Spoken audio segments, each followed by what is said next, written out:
प्रिय भाई भौणी माने प्रभु आमको अनुग्रह करंतु कारण यह सबुठ अधिक गुरुत्वपूर्ण विषय कारण जड़े लोक विश्वास तार जीवन को रक्षा भी करि पारे तार जीवन को नष्ट भी करि पारे तेणु आपण जहाँ को विश्वास करुछंती प्रभु बोली ग्रहण करिछंती से व्यक्ति को भलरे आपण जानिबा दरकार। तो आज संध्यार मु आपण मान को प्रभु यीशु ख्रीस्ट को संपर्क रे बाइबल कौन कहे प्रभु यीशु ख्रीस्ट जगत रे जो आसी रहिले जो 33 वर्ष रु किछ मास से रहिले से समय विषय बाइबल कौन कहे ताहा टिके आमे भलो करी आमे बाइबल रो ही ध्यान करी देखिबा। मु आपण मान को जहाँ भी कहूची शास्त्र जहाँ कहूची ताहा ही कहूची तो आपण माने मु कहिबा कथा को आपण माने बाइबल रे देखि परिबे आ ए यूट्यूब रे आमे जहाँ सुनिबु ता अन्य मान को पठेई भी परिबे कारण एटा गोटे धर्मर प्रचार नुहे एटा सत्य प्रचार अटे शास्त्र जहाँ कहूची ताहा आमे टिके ध्यान करिके देखिबा। प्रभु यीशु ख्रीष्टंकर जन्म विषय बाइबल कहे प्रभु यीशु ख्रीष्ट के जे जगतर सृष्टिकर्ता आ से सृष्टिकर्ता मानव देह धारण करी जगत को आसिले आ सेटा मध्य शास्त्र कहे एटा कहानी नुहे कथित गल्प नुहे यह लेखा है। प्रभु यीशु ख्रीष्ट जगत को आगमन करिवे एई कथा आमे केबेरु देखुछु आदि पुस्तक तार 3 पर्व 15 पद जदि पढ़िबे ए पढ़िबा में सहायता करिवे आदि पुस्तक 3 पर्व 15 पद आउ आम्भे तुमरो ओ तुम और नारी रो मध्यरे पुणी तुम वंश और तांको वंश मध्यरे वैर भाव जन्माइबा से तुमरो मस्तक को आघात करिवे और तुम्हे तांको गोइठी की आघात करिवो। प्रभु यीशु ख्रीष्ट केमिति आसीबे गोटे नारी द्वारा आसीबे गोटे नारी रो वंश से आसीबे गोटे नारी द्वारा से आसीबे एटा शास्त्र लिखाई केबे लिखाई जेतले मनुष्य पाप रे पतित हैला आ से पाप रे पतित मनुष्य को उद्धार करबा पई आ जे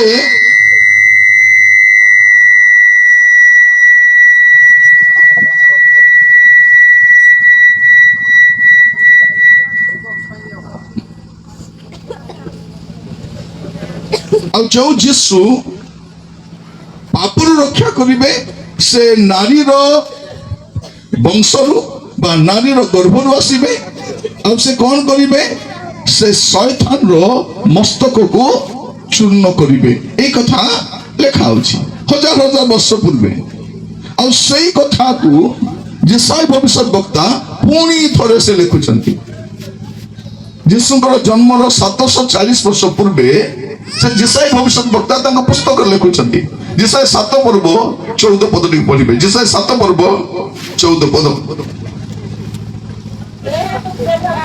एहेतु प्रभु आपे तुम मान को एक चिन्ह देबे देखो एक कन्या के गर्भवती हबो गोटे कन्या कन्या केबे गर्भवती हुए नै कोन हुए गोटे कन्या गर्भवती होई एक पुत्र प्रसव करिवो और ताहार नाम इमानुएल आम्भमान को सहित परमेश्वर रखिबो केबे कहा जाउची आदि पुस्तक 3 पर्व 15 पद लिखाई थिला पुणी थरे जिसाई भविष्यत वक्ता को लिखा होची कोन बोली करी गोटे कन्या द्वारा से आसीबे गोटे कन्या गर्भवती पुत्र प्रसव करिवो गोटे पुत्र प्रसव करिवे आ ताहार नाम भी लिखा जाउची कोन इमानुएल इमानुएल माने कोन आम्भ मान सहित परमेश्वर आम सहित परमेश्वर जे जगत को सृष्टि कले से सृष्टिकर्ता प्रभु मानव देह धारण करी आम सहित वास करिवे सेई पे ताको नाम कोन दिया जीवो इमानुएल। मोर प्रिय भाई भनी माने प्रभु यीशु ख्रीष्टंकर जन्म विषय रे स्पष्ट भाव रे लिखा जाउछि आ से कोठी जन्म हेबे सेटा मध्य से कोठी जन्म हेबे सेटा भी लिखा होछि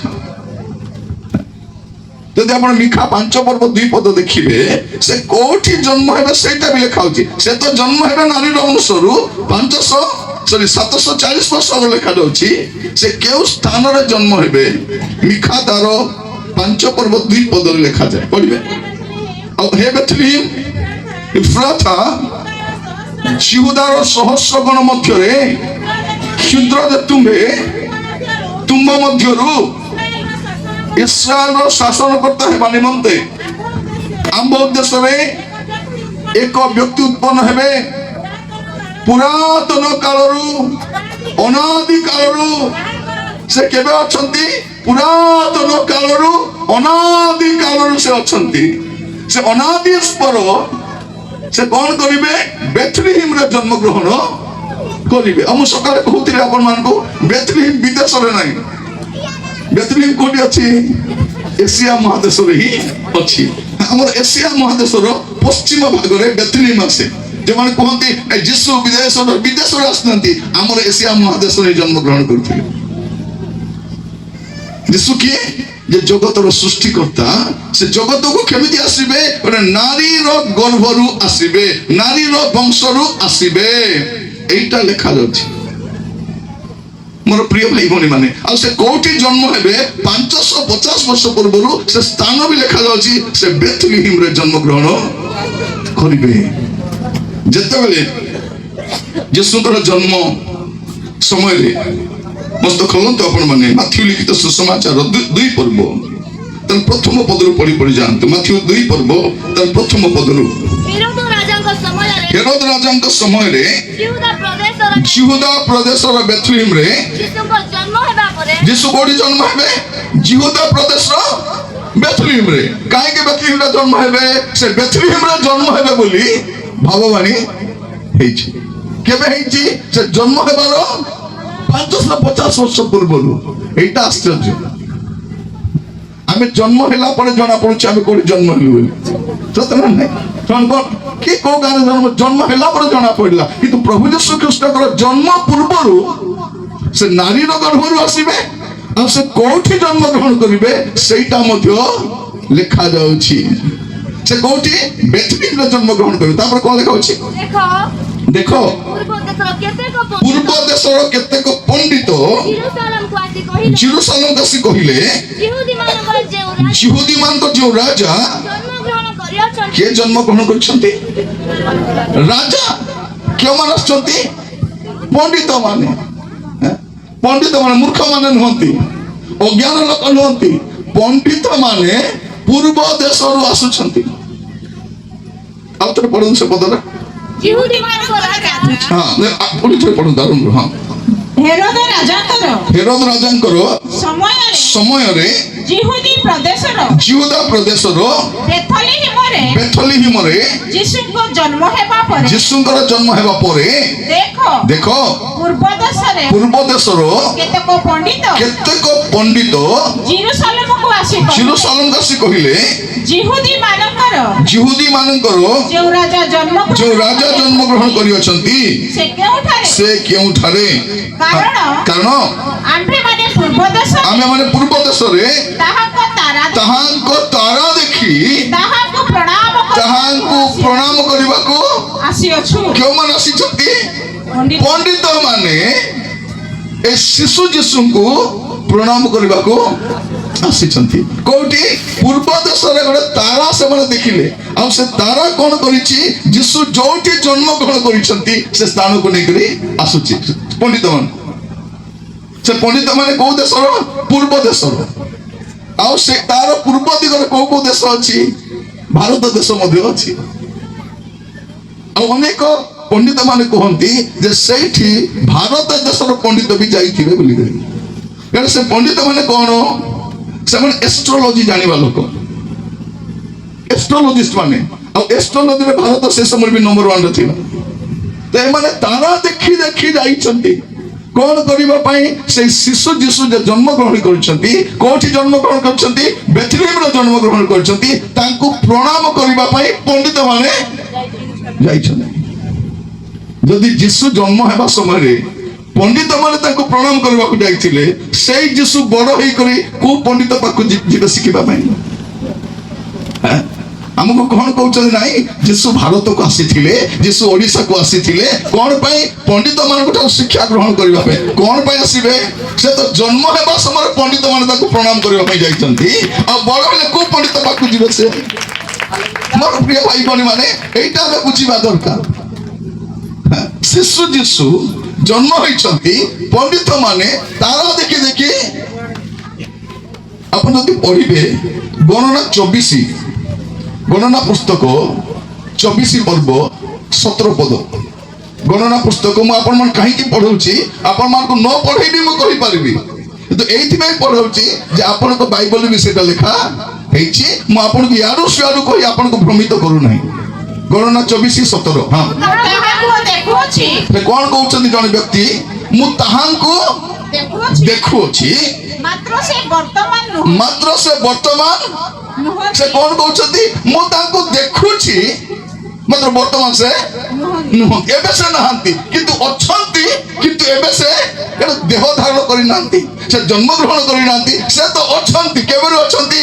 ଅନାଦି କାଳରୁ ଅନନ୍ତ କାଳ ଯାଏ ରହିବା ପରମେଶ୍ୱର ସେ ତ ଅଛନ୍ତି। ସେ ତ ଅଛନ୍ତି, ମୁଁ ତାଙ୍କୁ ଦେଖୁଛି, କିନ୍ତୁ ବର୍ତ୍ତମାନ ସେ ନୁହନ୍ତି। ତାପରେ ମୁଁ ତାହାଙ୍କର ଦର୍ଶନ ପାଉଅଛି, ମାତ୍ର ସେ ନିକଟବର୍ତ୍ତୀ। ମୁଁ ଦେଖୁଛି। ଭାବବାଦୀ କହୁଛନ୍ତି ମୁଁ ତାକୁ ଦେଖୁଛି, କିନ୍ତୁ ସେ ବର୍ତ୍ତମାନ ନିକଟରେ। କାହିଁକି? ଏଟା କେବେ ସେ ଦେଖୁଛନ୍ତି? ଯୀଶୁଙ୍କର ଜନ୍ମର 1450 ବର୍ଷ ପୂର୍ବେ ସେ ଦେଖୁଛନ୍ତି। ଖ୍ରୀଷ୍ଟପୂର୍ବ 1450। ମୁଁ ଆପଣଙ୍କୁ କାହିଁକି ଗୁଡାକ କହୁଛି?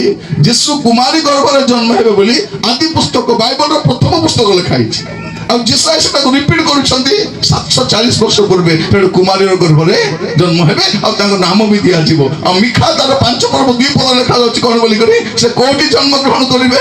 ବେଥଲେହେମରେ। କେବେ? ସେଟା 550 ବର୍ଷ ପୂର୍ବରୁ। ଏବେ ଇଏ କଣ କହୁଛନ୍ତି? ମୁଁ ତାଙ୍କୁ ଦେଖୁଛି, ମାତ୍ର ସେ ବର୍ତ୍ତମାନ ନୁହନ୍ତି। ମୁଁ ତାଙ୍କ ଦର୍ଶନ ପାଉଛି, ମାତ୍ର ନିକଟବର୍ତ୍ତୀ। କାହିଁକି? ଯୀଶୁଙ୍କର ଜନ୍ମର 1450 ବର୍ଷ ପୂର୍ବରୁ ସେ ଦେଖୁଛନ୍ତି। ହାଲେଲୁୟା। ଏଇଟା ଆଶ୍ଚର୍ଯ୍ୟ ପ୍ରିୟ ମାନେ, ଯୀଶୁଙ୍କର ଜନ୍ମର 1450 ବର୍ଷ ପୂର୍ବରୁ ଏ ଦେଖୁଛନ୍ତି, ସେ ଅଛନ୍ତି। କେବେରୁ ଅଛନ୍ତି? ସେ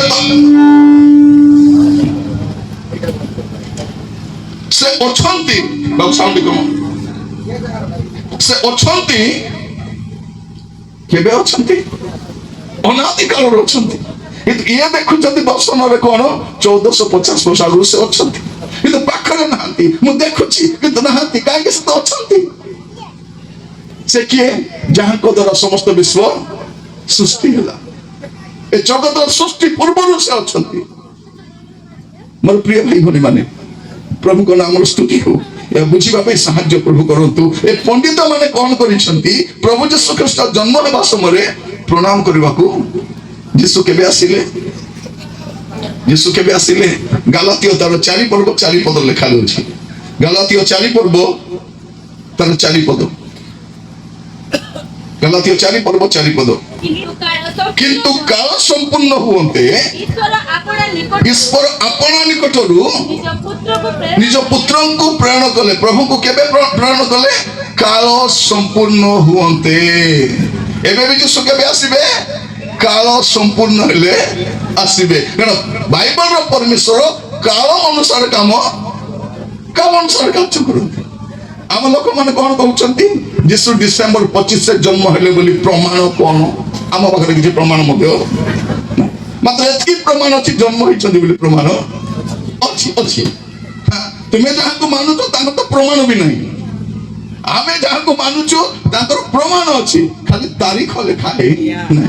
ତାରିଖ ଲେଖା ହିଁ ନାହିଁ ତା ମାନେ ସେ ଜନ୍ମ ହେଇନାହାନ୍ତି ବୋଲି ନାହିଁ, ସେ ଜନ୍ମ ହେଇଛନ୍ତି।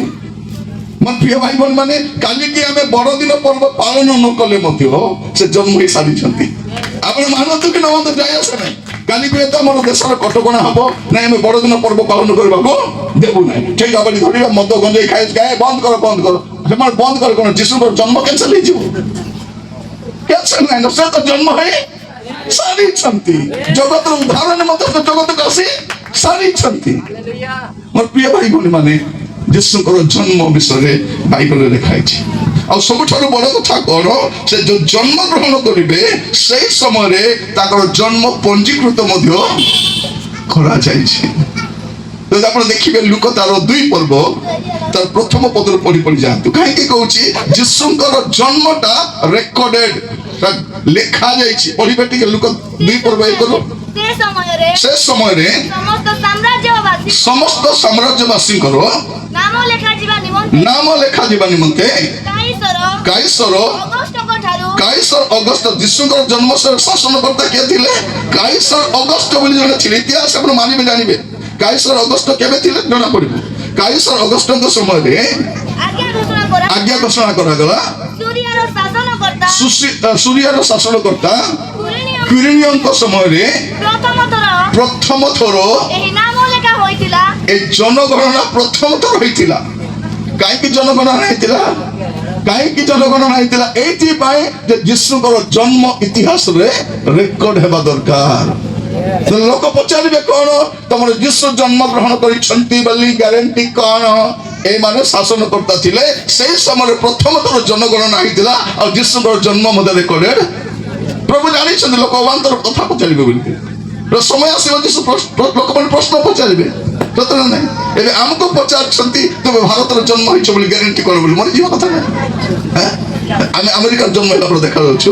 ମୋର ମୁହଁକୁ ଭଲ କରି ଦେଖ ଆମେରିକା ପୁରା ଦୃଷ୍ଟି କାଳିଆ ମୁହଁକୁ ଦେଖିଲେ ଆମେ କୋଉଠି ଜନ୍ମ ହେଇଛୁ? ଏଇ ମାଟିର ଆମେ, ସତ ନା ନାହିଁ? ଏବେ ଆମେ ଆଧାର କାର୍ଡ ଦେଲେ ମଧ୍ୟ, ଭୋଟର କାର୍ଡ ଦେଲେ ମଧ୍ୟ ଆହୁରି କୋଉ କାର୍ଡ ଗୋଟେ ଦିଅ ବୋଲି କୁହନ୍ତୁ। କୋଉଠୁ କାର୍ଡ ଆଣିପାରି ଗୋଟେ? ମାନେ ଭାବି ଦେଖନ୍ତୁ, ଆମେ ଜନ୍ମ ହେଇଗଲୁ ଅଛୁ, ଆମର ପ୍ରମାଣ ପତ୍ର ମାଗୁଛନ୍ତି। ମାନେ ଯୀଶୁଙ୍କର ଜନ୍ମର ପ୍ରମାଣ ନିହାତି ଦରକାର ଥିଲା। ସେଟା ଲିଖିତ ହେବାର ଆବଶ୍ୟକ ଥିଲା। ଲିଖିତ ହେଇକରି ଅଛି। ପ୍ରଭୁ ଯୀଶୁ କୋଉଠି ଜନ୍ମଗ୍ରହଣ କରିବେ? ବେଥଲେହେମରେ ଜନ୍ମଗ୍ରହଣ କରିବେ। ଆପଣ ଯଦି ଦେଖିବେ ମସ୍ତ ଲୁକ ଲିଖିତ ସୁସମାଚାର ତାର ପ୍ରଥମ ଅଧ୍ୟାୟ ତାର 31 ରୁ 35 ପଢି ଯାଆନ୍ତୁ। ଲୁକ 1 ପର୍ବ 31 ରୁ 35। ଆଉ ଦେଖ ତୁମେ ଗର୍ଭଧାରଣ କର। ଆଉ ଦେଖ କାହାକୁ? ମରିୟମକୁ କୁହାଯାଉଛି। ଆଉ ଦେଖ ତୁମେ ଗର୍ଭଧାରଣ କରି ଗୋଟିଏ ପୁତ୍ର ପ୍ରସବ କରିବ ଓ ତାହାଙ୍କ ନାମ ଯୀଶୁ ଦେବ। ସେ ମହାନ ହେବେ ଓ ପରାତ୍ପରଙ୍କ ପୁତ୍ର ବୋଲି ପରାତ୍ପରଙ୍କ ପୁତ୍ର ବୋଲି ଖ୍ୟାତ ହେବେ। ପ୍ରଭୁ ଈଶ୍ୱର ତାହାଙ୍କ ପିତା ଦାଉଦଙ୍କ ସିଂହାସନରେ ତାଙ୍କୁ ବସାଇବେ। ସେ ଯାକୁବ ବଂଶ ଉପରେ ଯୁଗେ ଯୁଗେ ରାଜତ୍ୱ କରିବେ। ପୁଣି ତାହାଙ୍କ ରାଜ୍ୟର ଶେଷ ହେବ ନାହିଁ। ବାକି ସବୁ ଲୋକର ରାଜ୍ୟ ଶେଷ ହେବ। ଆମର ଦେଶରେ ପୃଥିବୀରେ ଯେତେ ରାଜା ମାନେ ଥିଲେ ସବୁ ରାଜତ୍ୱ ସରିଗଲା। ଏବେ ଶାସନ ଚାଲିଛି। ଏମାନଙ୍କ ଶାସନ ମଧ୍ୟ ଦିନେ ସରିଯିବ ନା ନାହିଁ? ସରିଯିବ। ଆମେ ଗାଉଥିଲୁ ନା ନାହିଁ? ଲୋକମାନେ ଗାଉଥିଲେ, ହେ ନବୀନ ବାବୁ ଆମେ ତୁମର ଫ୍ୟାନ୍। ଏବେ ଆମେ ଗାଉଛୁ କ'ଣ? ହେ ମୋହନ ବାବୁ ଆମେ ତମର, ଯୋଉ ବାବୁ ଆଇଲେ ସେ ଆମର। ତ ଏ ଶାସନକର୍ତ୍ତା ମାନେ ଆସୁଥିବେ ଯାଉଥିବେ, କିନ୍ତୁ ଯୀଶୁଙ୍କର ଶାସନ ଯୁଗେ ଯୁଗେ ରହିଥିବ ବୋଲି ଲେଖାଯାଉଛି। କାରଣ ମନୁଷ୍ୟର ଶାସନ ଶେଷ ହେଇଯିବ। ଆମେ ରାଜା ଆଲେକଜାଣ୍ଡାର ଦେଖିଛୁ, ଅନେକ ଇତିହାସ ଅନେକ ରାଜା ମାନଙ୍କ ରାଜତ୍ୱ ଦେଖିଛୁ। ମନୁଷ୍ୟ ଆସେ ଚାଲିଯାଏ, କିନ୍ତୁ ସେ ତ ଈଶ୍ୱର। ତାଙ୍କର ରାଜତ୍ୱ କେବେ ଥିବ? ଯୁଗେ ଯୁଗେ ରହିଥିବ।